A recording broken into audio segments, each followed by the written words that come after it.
హైదరాబాద్లోని నాంపల్లి ఎగ్జిబిషన్ గ్రౌండ్లో ప్రతి ఏటా నిర్వహించే నుమాయిష్పై గోషామహల్ బీజేపీ ఎమ్మెల్యే రాజా సింగ్ కీలక వ్యాఖ్యలు చేశారు. నగరం మధ్యలో ఎగ్జిబిషన్ నిర్వహించడం వల్ల దీనికి వచ్చే వేలాది మంది ప్రజలతో భారీగా ట్రాఫిక్ జామ్ ఏర్పడుతోందని తెలిపారు.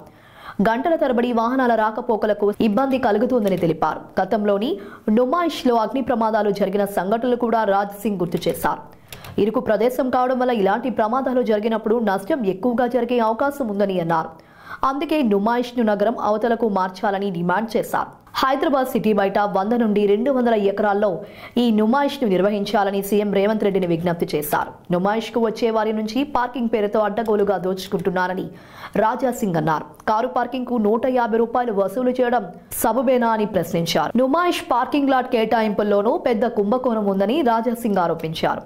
ఈ పార్కింగ్ ఛార్జీల ఖరారుకు టెండర్ పిలిచారా అని ప్రశ్నించారు. ఛార్జీలపై జిల్లా కలెక్టర్ తమను సంప్రదించలేదని స్పష్టం చేశారు.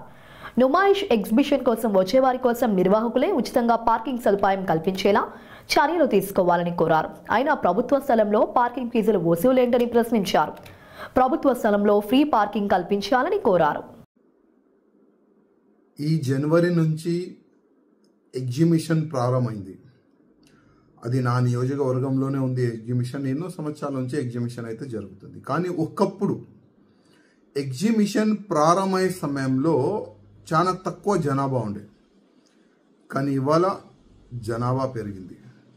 దాదాపు 45 డేస్ సరౌండింగ్ జనాలు కానీ మోజంజాయ్ మార్కెట్ నుంచి ఏక్ మినార్ మస్జిద్ వరకు, ఏక్ మినార్ మస్జిద్ నుంచి అసెంబ్లీ వరకు ఎన్నో గంటలు రోడ్డు మొత్తం జామ్ ఉంటుంది. సరౌండింగ్ మొత్తం న్యూసెన్స్ జరుగుతుంది. నేను గతంలో కూడా అసెంబ్లీలో ముఖ్యమంత్రి గారు ఉండే, అప్పుడు కేసీఆర్ గారు, వాళ్ళకి రిక్వెస్ట్ చేసిన, ఈ ఎగ్జిబిషన్కి సిటీ నుంచి బయట ట్రాన్స్ఫర్ చేయండి. దాదాపు ఒక 100 ఎకరాల భూమిలో ఎగ్జిబిషన్ పెడితే మంచి ఒక సిస్టమేటిక్ ఎగ్జిబిషన్ జరుగుతుంది. ఇంకా గ్రాండ్గా ఎగ్జిబిషన్ కార్యక్రమం కూడా అక్కడ పెట్టుకోవచ్చు అని నేను అసెంబ్లీలో కూడా అప్పుడు రైజ్ చేసిన, కానీ వినలే. ఎందుకంటే ఈ ఎగ్జిబిషన్ నుంచి కొంతమంది మినిస్టర్లకి ఎక్కువ ప్రాఫిట్ వస్తుంది. ఎందుకంటే లోపల చాలా వరకు తప్పులు జరుగుతాయి. చాలా వరకు ఈ షాపు అలాట్మెంట్లో కూడా ఈ వేరే వేరే విధంగా స్కామ్ కూడా జరుగుతుంది. దానివల్ల ఎక్కువ ప్రాఫిట్ ఉంది కదా. ఏ గవర్నమెంట్ ఉంటే, ఏ మినిస్టర్ ఉంటే వాళ్ళకి లాభం సపరేట్గా వెళ్ళిపోతుంది. అది ఒక సబ్జెక్ట్. ఇప్పుడు ఏంటంటే ఎగ్జిబిషన్లో ఒక వ్యక్తికి 50 రూపాయలు ఎంట్రీ ఫీజు, కానీ బయట ఒక చిన్న బైక్ పెట్టాలంటే 60 రూపీస్. అదేవిధంగా ఒక కారు పెట్టాలంటే 150 రూపాయలు. నేను పోలీస్ అధికారులతో తెలుసుకున్నా ఇప్పుడే, అసలు ఏంది ఇది, ఒక గవర్నమెంట్ కాలేజ్లో ఇట్లాంటి పార్కింగ్ చేస్తున్నారు, అసలు ఏం సంగతి అని అడుగున్నా. ఎందుకంటే చాలా వరకు జనాలు ఇంత డబ్బులు వసూలు చేస్తున్నారు, ఇంత రౌడిజం చేస్తున్నారని చాలా వరకు జనాలు వీడియోలు పెట్టినారు.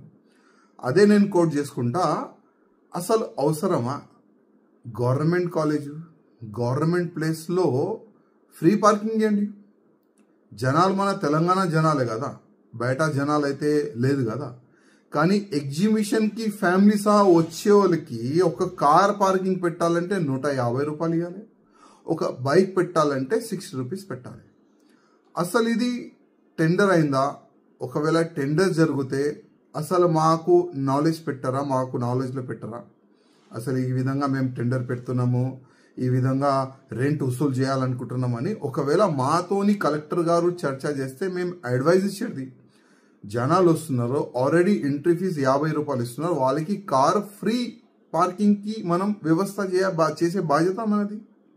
బైక్ ఫ్రీ పార్కింగ్ చేసే బాధ్యత మనది ఉంటుంది. మేము కూడా అడ్వైజ్ ఇచ్చేది. కానీ తెలియదు ఎవరికి ఎంత లంచం పోతుంది, ఎవరికి ఎంత కమిషన్ పోతుంది. కానీ కార్ కూడా డబ్బులు వసూలు చేస్తున్నారు, బైక్ కూడా డబ్బులు వసూలు చేస్తున్నారు, లోపల షాపులకి డబ్బులు ఎక్కువ వసూలు చేస్తున్నారు. మొత్తం లోపల బయట అన్ని స్కామ్ జరుగుతుంది. ఈ విధంగా ఎగ్జిబిషన్ అయితే జరుగుతుంది. నేను మళ్ళొక్కసారి ఇప్పుడున్న ముఖ్యమంత్రి రేవంత్ రెడ్డి గారికి రిక్వెస్ట్ చేస్తున్నా, సిటీ నుంచి ఎగ్జిబిషన్ని మీరు బయట పంపించండి. ఎందుకంటే ఏదైనా చిన్న ప్రమాదం జరిగితే ప్రాణ నష్టం ఎక్కువ జరగవచ్చు. గతంలో ఏ విధంగా ఒక మంటలు వచ్చినాయి ఎగ్జిబిషన్లో, ఎంత ఇబ్బంది ఉండేది, కానీ ఇమీడియట్గా కంట్రోల్ అయింది. అది లేకపోతే చాలా వరకు ప్రాణ నష్టం జరిగేది. అందుకోసం ముఖ్యమంత్రి గారు ఇప్పుడైనా సిటీకి అవుట్ సైడ్ ఒక 100 ఎకరాల్లో 200 ఎకరాల్లో ఈ ఎగ్జిబిషన్ పెడితే చాలా బాగుంటుందని నేను ముఖ్యమంత్రి రేవంత్ రెడ్డి గారికి రిక్వెస్ట్ చేస్తున్నా.